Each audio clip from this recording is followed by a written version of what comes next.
Well, this is the fifth and last installment of The Prodigal Son, and probably the most depressing part of the whole story. We have a son who has realization and then restoration, but we have a brother with all sorts of problems. So let's start from the beginning.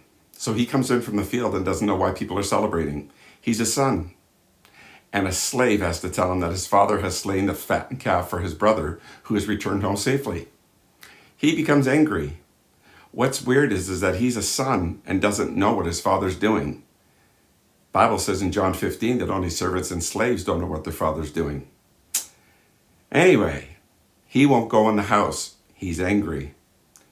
His father comes out to plead with him, mercy and grace. Your brother who was lost is now found. But his son says to him, this son of yours, not this brother of mine. Make note of that. Spent all his money on lavish living and with harlots. And you receive him back? The father says he was lost. He was dead, but now he's found. The brother says, all this time I've been with you, I've never disobeyed one command. And yet you've never given me anything, not even as much as a goat for my friends to celebrate. And the father reminds him, he says, when you're with me, isn't all mine yours? Weird how a son doesn't know that. Or is he a son?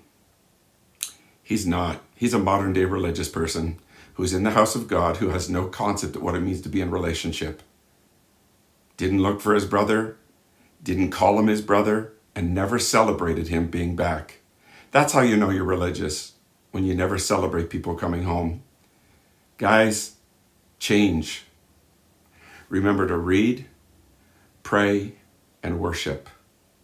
Read, pray, and worship. You'll know you're religious because you never celebrate people coming home.